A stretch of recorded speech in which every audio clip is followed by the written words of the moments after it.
Kawan Kaliber, bagaimana kabar Anda? Tentunya sehat-sehat semuanya kan? Dan jaga semangat serta daya kritis kita. Karena dengan berpikir kita kritis, kita ikut terlibat atau berkontribusi dalam menjaga kewarasan kita dalam bernegara. Dengan Mas Indra Karismiaji, saya sapa dulu Mas Indra.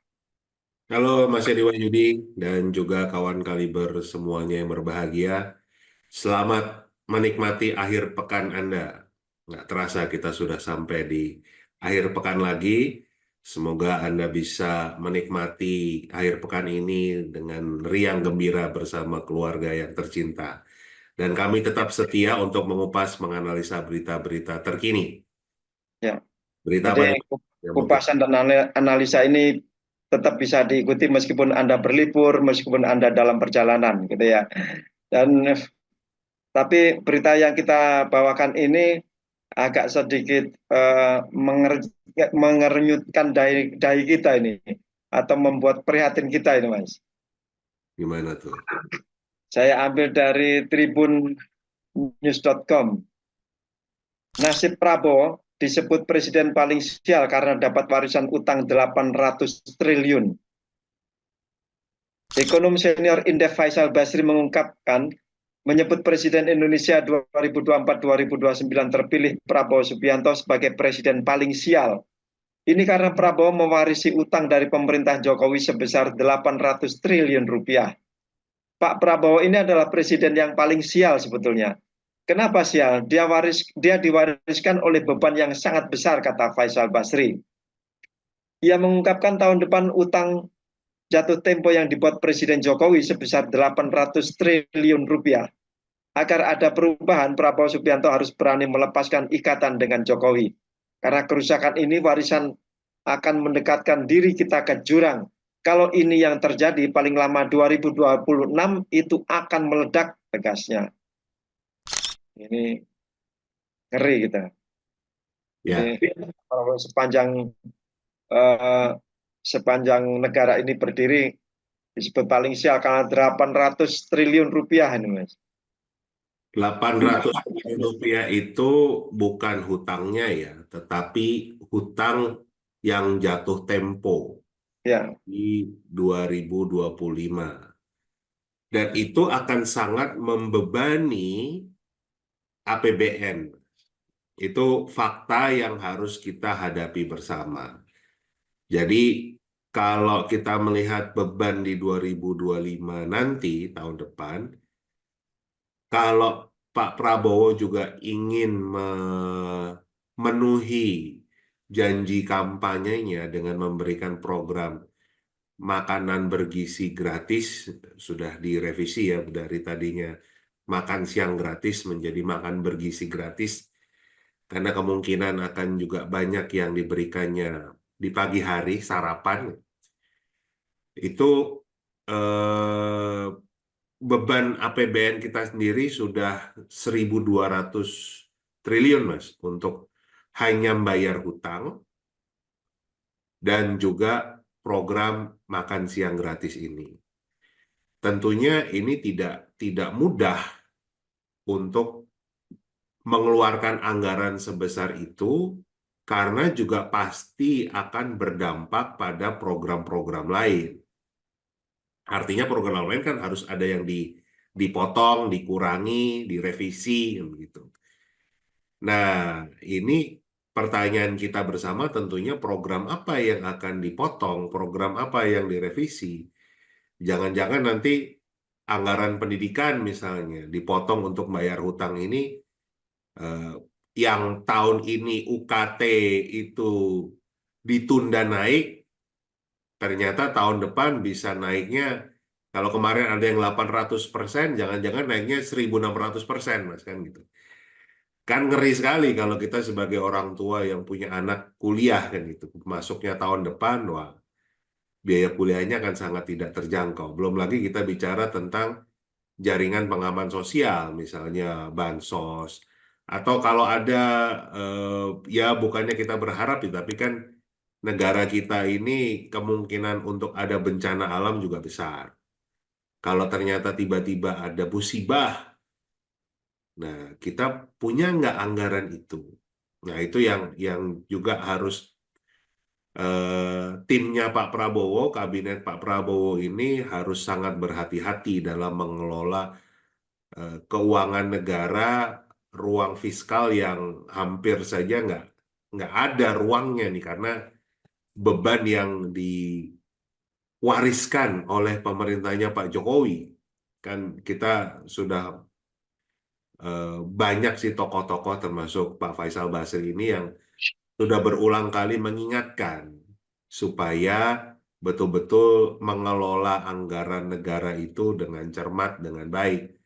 Karena akan berdampak bukan pada pemerintahan yang sekarang, tetapi berdampak pada pemerintahan masa depan. Termasuk kita-kita ini, Mas. Ya, Jadi kalau kalau sekarang kita lihat hutang ini baru hutang negara ya, belum hutang BUMN nih kan sekitar 8 ribuan triliun tuh hutang kita. Itu kan berarti saya, Mas Edi, anak-anak kita, semua orang lah, semua orang Indonesia itu sudah menanggung beban hutang 30 juta Mas per orang. Nah, itu kita nggak apa-ngapain loh. Tiba-tiba kita setiap warga negara itu punya hutang 30 juta rupiah. Anak yang baru lahir pun punya hutang 30 juta rupiah. Karena kalau kita bagi rata ya, itu kan buat masyarakat umum Indonesia itu beban yang sangat berat. Harus menanggung demikian.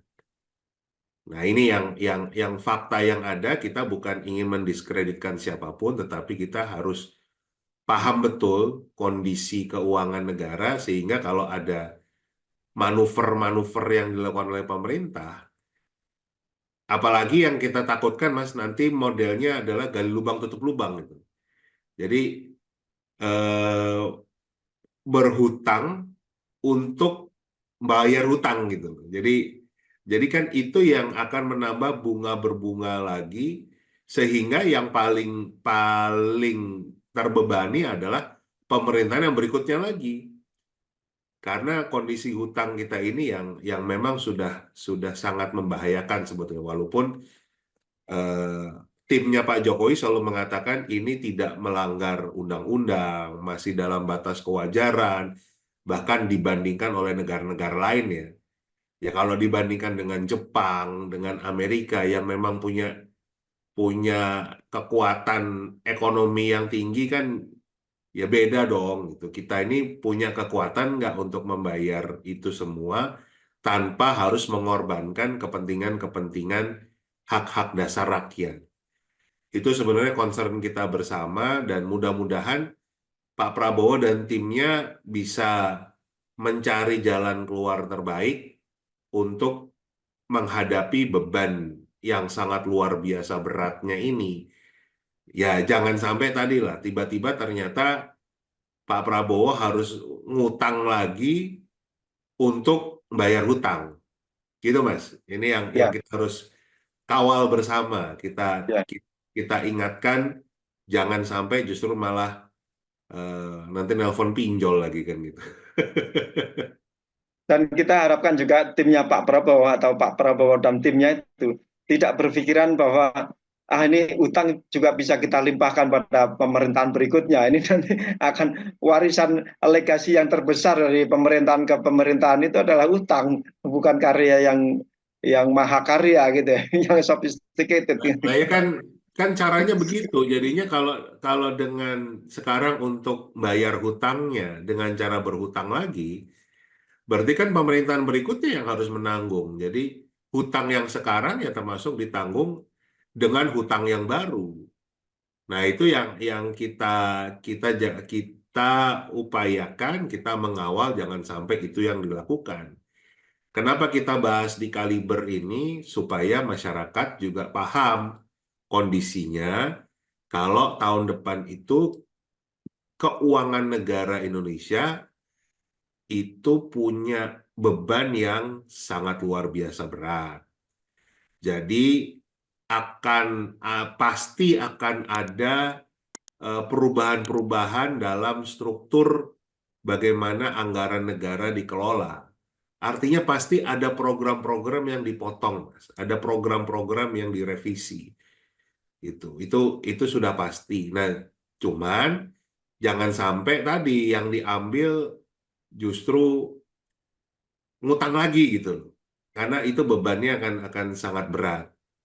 Itu yang harapan saya pemerintah Pak Prabowo ini juga akan lebih mudah berkomunikasi dengan rakyat, jujur dengan rakyat, nggak perlu ditutup-tutupi.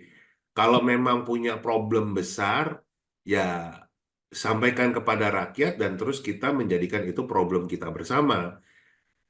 Kita buka komunikasi, jadi rakyat itu menjadi bagian dalam pengambilan keputusan.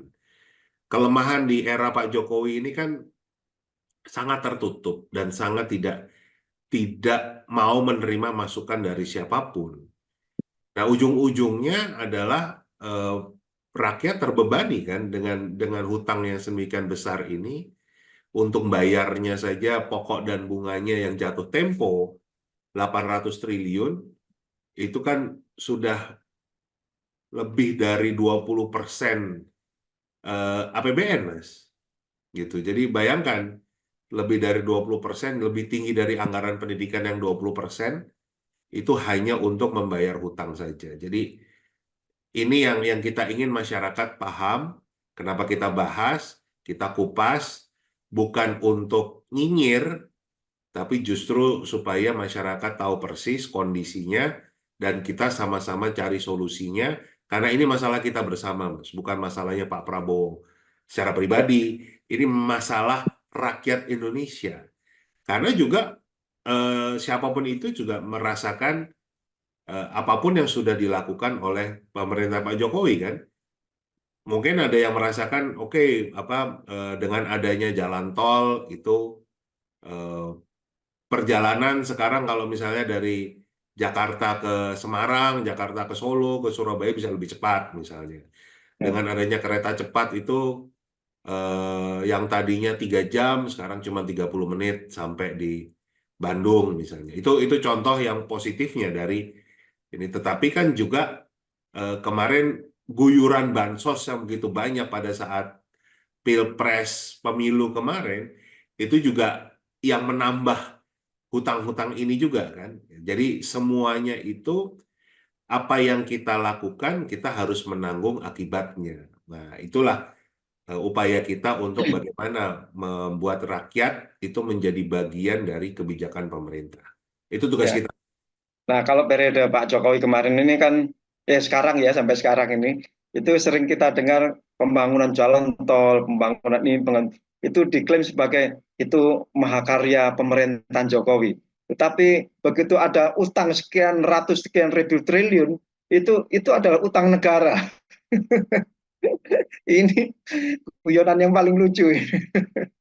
Kita Nah, itu juga bagian dari upaya kita mencerdaskan bangsa kan. Kita jangan mudah termakan propaganda, termakan eh, upaya-upaya pencitraan gitu. Karena sekali lagi semuanya itu ada dampaknya. Ya. Jadi, jadi betul kita lihat ada pembangunan-pembangunan tadi dan itu bukan karyanya satu orang. Itu adalah bagian dari apa yang dilakukan oleh pemerintahan negara Republik Indonesia. Dan kita itu yang merasakan dan kita juga harus menanggung akibatnya. Jadi ini bukan karya satu orang, kemudian juga problematikanya menjadi problematik satu orang. Enggak, gitu. Jadi ini juga kita harus meluruskan cara berpikir orang-orang karena juga ada upaya-upaya kan untuk mengkultuskan manusia gitu. Jadi lupa kalau Indonesia itu punya ketuhanan yang Maha Esa. Artinya Tuhan itu cuma satu. Jadi jangan mentuhankan uang, jangan mentuhankan jabatan, apalagi mentuhankan manusia lain. Itu yang sudah tidak sesuai bertentangan dengan Pancasila. Nah, ini upaya kita lah, Mas, untuk Iya, mencerdaskan bangsa. bahkan teman-teman mungkin dari netizen juga mengalami, kita ini takut berhutang karena takut nggak bisa bayar bunganya, nggak bisa bayar cicilannya. Tetapi tiba-tiba kita dibebani oleh utang negara, kita juga bisa menanggung akibatnya. Ini kan serba menyusahkan rakyat. Jadi mohon Pak Jokowi, Pak Prabowo nanti berpikir lagi kalau misalnya memprogramkan pembangunan yang harus menelan biaya besar, hendaknya tidak lagi menambah hutang dan tidak lagi menambah beban rakyat gitu. Ya, Baik, Mas Indra. jadi sebentar Mas, tambahan sedikit. Ya, Kalau hutangnya secara umum itu tidak ada yang keliru dengan hutang, apalagi kalau kita bicara dalam mengelola negara, hutang dalam mengelola perusahaan, bahkan dalam dalam kehidupan rumah tangga, hutang pun juga nggak masalah. Misalnya kita mau beli rumah, kan kita nggak punya uang cash untuk beli rumah, kan nggak cukup. Makanya kita harus ngutang, nyicil kan gitu. Jadi itu juga juga jangan kita ngelihat hutangnya itu sebagai sesuatu hal yang negatif. Hutangnya tidak negatif, bukan satu hal yang negatif. Tetapi, nah, cara berhutangnya bagaimana atau untuk apa itu. Kalau utangnya tadi untuk beli rumah karena kita nggak punya rumah, ya itu masuk akal, itu bagus karena sangat bermanfaat kan? Kan kasihan, masa kita punya anak, punya istri nggak punya rumah, tinggal di mana kan gitu. Tapi kalau kita sudah punya rumah, ya kan, terus mau beli rumah baru lagi dengan berhutang yang sangat tinggi bunganya misalnya, itu kan berarti tidak bijaksana. Gitu. Itu yang kita kita sebetulnya mengingatkan pemerintah di sana. Jadi bukan masalah hutangnya. Hutang itu nggak salah, tetapi bijaksanalah dalam berhutang. Artinya, satu, apakah memang hutang itu betul-betul kondisinya sangat dibutuhkan? Ada kajian-kajiannya untuk berhutang itu memang kita butuh ke sana. Yang kedua, apakah hutang itu produktif atau konsumtif atau untuk pencitraan saja misalnya. Ini kan juga yang diskusi banyak orang tentang IKN misalnya. Ini kan kita nggak jelas nih kalau balik kita bahas IKN ya. IKN ini kan nggak jelas. Kalau dari sisi mau menunjukkan, wah Indonesia hebat, Indonesia punya punya ibu kota negara baru. Iya, itu bagus untuk flexing lah. Kalau bahasa anak sekarang kan flexing, oh kita kaya nih kan gitu.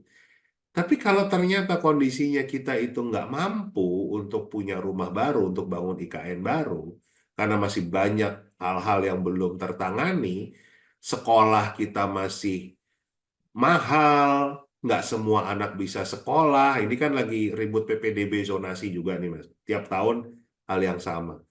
Kenapa kita harus bangun IKN, apalagi dengan berhutang yang sangat tinggi bunganya, yang membebani rakyat. Itu jadi kita juga jangan keliru memandang kita tidak anti terhadap hutang, tapi kita anti terhadap hutang yang tidak bijaksana dalam mengambil itu apakah dibutuhkan atau tidak, mahal atau tidak, bermanfaat atau tidak. Itu poinnya, Mas. ya, itu kawan Kaliber. Tadi analisa atau analisis Mas Indra tadi bisa ditambahi atau kita diskusikan di kolom komentar. Jadi kawan Kaliber bisa menulis di kolom komentar tentang topik apa, tentang yang kita diskusikan kita tadi tentang utang negara ini. Baik, terima kasih Mas Indra, terima kasih juga kawan Kaliber. Sampai jumpa. Sampai jumpa.